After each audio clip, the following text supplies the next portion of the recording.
warahmatullahi wabarakatuh. Waalaikumsalam warahmatullahi wabarakatuh. Baik, selamat pagi anak-anak. Bagaimana kabarnya hari ini? Alhamdulillah. Alhamdulillah. Oke, coba sebelumnya 5 Ali. Adab dulu. Baru ilmu. Oke, terima kasih. Ulangi lagi ya. 5 Ali. Adab dulu. Baru ilmu. Oke, terima kasih. Nah, sebelum pelajaran hari ini kita mulai, kita akan membaca basmalah bersama-sama ya. Let's say basmalah together. Bismillahirrahmanirrahim. Oke, terima kasih hari ini. Luar biasa. Semoga tetap ceria sampai akhir nanti ya. Dan tetap semangat di hari Jumat ini. Oke. Nah, tujuan pembelajaran kita hari ini yaitu yang pertama tadi ya, mengetahui organ pencernaan dan fungsinya. Kemudian yang kedua, mengetahui 3, sebenarnya banyak, tapi yang kita ketahui cukup 3 dulu. Nanti boleh mencari lagi ya, 3 gangguan sistem pencernaan dan cara pencegahannya.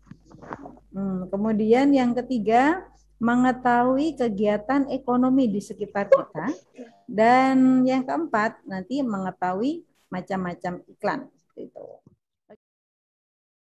Ada yang tahu ini sakit apa ya? Coba, ada yang tahu nggak? Yang cacingan, pintar. Kalau yang kemudian yang ini apa? Ada mah.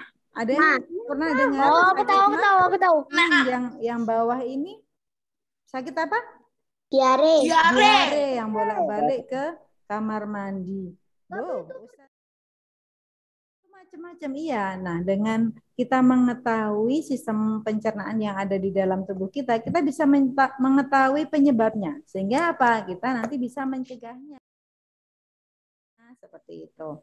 Nah, kemudian kita lihat sistem pencernaan. Ini ada apa saja? Ada mulut. Kemudian ada apa lagi? Kerongkongan. Ada apa lagi? Lambung. Apa lagi? Usus halus. Kemudian ada apa lagi? Usus besar. Yang hijau ini ya, usus besar. Usus halus itu yang orange ini. Kemudian ada anus. Nah,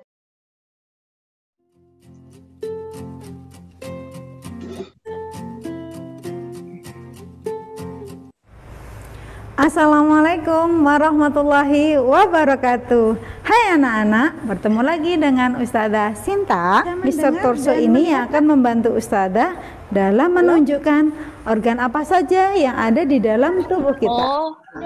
Sistem pencernaan pada tubuh kita yaitu mulut. Mana mulut kalian? Nah, di dalam mulut ada apa saja? Ya, pintar. Ada gigi, ada lidah, dan ada ludah. Nah, gigi terbagi menjadi 3. Ada gigi seri, ada gigi taring, dan ada gigi geraham. Gigi seri dipakai untuk memotong, kemudian gigi taring dipakai untuk mencabik, dan gigi geraham dipakai untuk menggilas makanan supaya halus. Pintar. Kemudian yang kedua, namanya kerongkongan. Oke, jadi kerongkongan atau disebut juga dengan esofagus. Dalam kerongkongan ini ada yang namanya gerakan peristaltik, yaitu apa? Gerakan yang mendorong makanan untuk masuk ke dalam menuju ke lambung. Walaupun kita dalam keadaan terbalik, maka makanan akan tetap masuk menuju ke lambung. Nah, yang dimaksud lambung adalah bagian ini, yaitu organ yang berfungsi untuk meremas-remas makanan, dan di sini juga akan dicampur dengan yang namanya enzim. Enzimnya ada apa? Enzim ada asam klorida dan ada pepsin. Setelah itu, setelah lambung, kemudian ada apa lagi?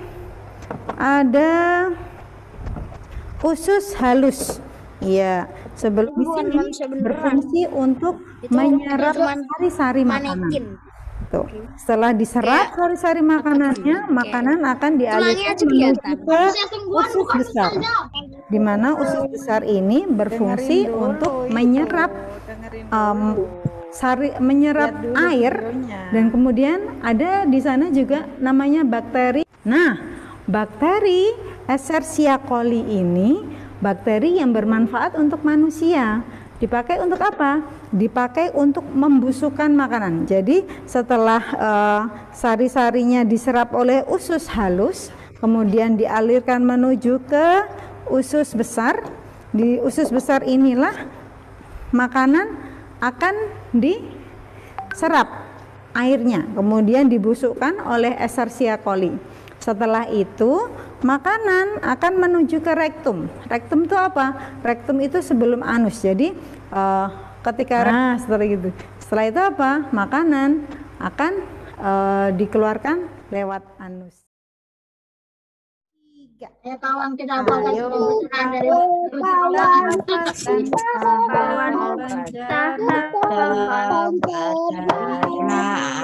ke kerongkongan, lalu masuk ke lambung, lalu pencernaan, setelah itu ke usus halus, lalu ke besar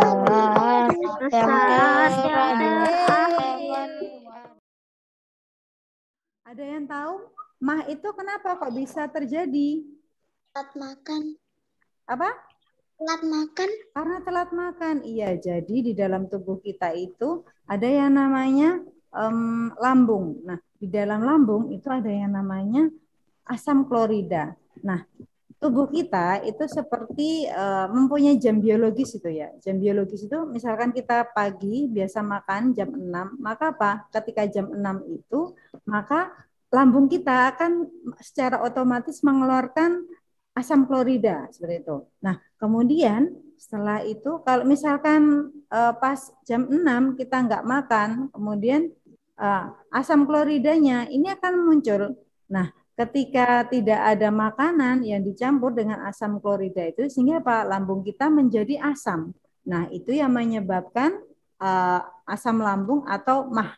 Sehingga apa? Sehingga perih gitu ya. Harusnya makanannya itu dilumat dengan asam klorida karena nggak makan atau telat makan. Makanya kalau ada yang telat makan itu bisa menyebabkan MAH. Nah, kemudian cacingan. Kalau cacingan bagaimana? Sebelum makan tidak mencuci tangan. Nah, kemudian kalau yang diare, ada yang pernah sakit diare? Kayaknya sih pernah. Kayaknya pernah. Gimana rasanya tuh? Ya, Sakit aja sih. Rasanya gimana? Rasanya ini Ustaz. Oke, baik. Ada satu penyakit lagi, Apa? Apa? Sembelit. Sembelit. Oke, kalau sembelit itu kekurangan cairan. Cara memelihara apa saja? Silahkan kalian mengerjakan LKTB yang ada di chat ya.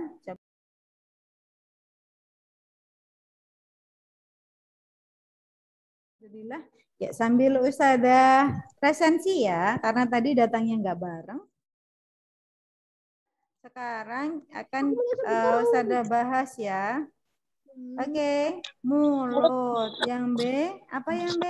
Makanan memang sangat dibutuhkan manusia sebagai sumber energi untuk beraktivitas. Akan tetapi, apakah yang akan terjadi jika makanan dalam jumlah yang berlebihan? Apa yang terjadi? Kekenyangan, sebah itu ya. Nah, ketika kita makan terlalu banyak, jadi Rasulullah kan pernah bersabda bahwa ketika makan itu berilah sepertiga makanan, sepertiga minuman, dan sepertiga udara. Sehingga sebagainya. Nah, sekarang kita akan membahas tentang bagaimana nasi itu bisa sampai ke dalam meja kita. Bagaimana salad yang dibuat orang tua kalian itu bisa terkumpul di meja kita itu.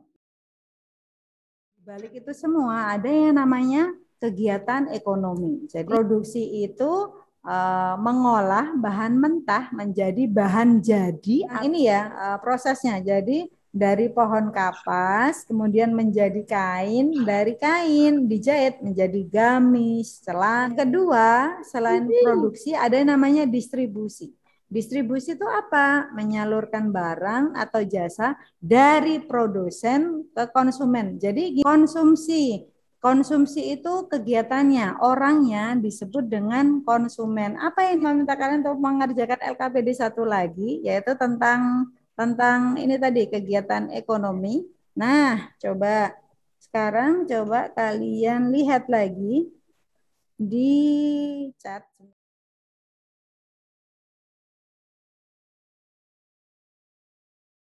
Yuk, aku, kamu, dan kita semua bangga jadi anak Indonesia. Kita bahas sebentar ya. Belum, Us. Belum selesai. Nah, soalnya panjang kok. Oke, nanti kita bahas lagi. Baik. Kita coba tarik kesimpulan pelajaran kita hari ini. Kok pernafasan? Tentang pencernaan ya. Terus apa lagi? Pencernaannya coba tadi. Ada apa saja pencernaannya? Cara kerja makanan. Gimana caranya makanan itu kok bisa dicerna? Dipunya sama gigi. Setelah itu masuk ke kerongkongan. Masuk ke lambung. Setelah itu lambung mencerna dengan cara menggunakan asam lambung ya. Iya, asam lambung. Sama enzim dan apa satu lagi enzim dan asam klorida. Ya, sama asam klorida. Setelah itu masuk ke usus halus buat diserap sari-sarinya. Habis itu dimasukkan lagi ke usus besar. Habis itu buat diambil airnya. Habis itu setelah itu masukin ke rektum. Setelah itu keluar di anus. Baik, terima kasih Mas Izas. Kemudian Mas Mirza mungkin ekonomi ya? Iya, tentang ekonomi. Tadi apa saja Mas Mas Mirza? Dari pembuat itu loh, produsen. Pembuat. Kemudian Ya, apa? pembuat. Lalu habis itu kok dijual, dikirim distribusi. Habis itu ke konsumen atau konsumsi gitu loh, Us. Konsumen, iya. Kepada konsumen itu orangnya, konsumsi itu orang yang kegiatannya. Baik, dengan adanya pabrik di situ, maka apa? Maka terciptalah lapangan pekerjaan. Sehingga apa? Orang-orang yang ada di sekitar pabrik susu itu tadi bisa bekerja di situ, seperti itu. Dan para peternak sapi, yaitu sapi perah, itu juga susunya bisa dimanfaatkan oleh pabrik itu. Sehingga apa?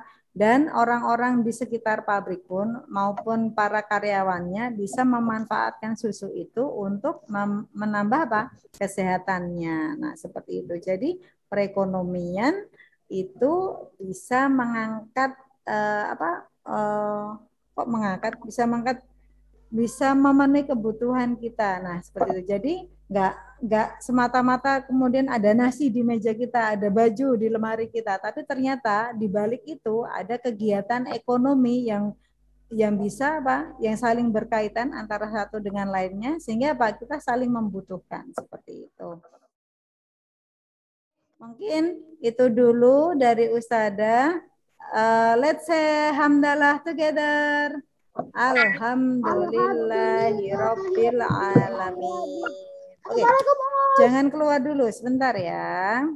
Foto ya, Us. Oke. Oh iya, foto dulu, Assalamualaikum warahmatullahi wabarakatuh. Jangan keluar dulu ya. Assalamualaikum warahmatullahi wabarakatuh.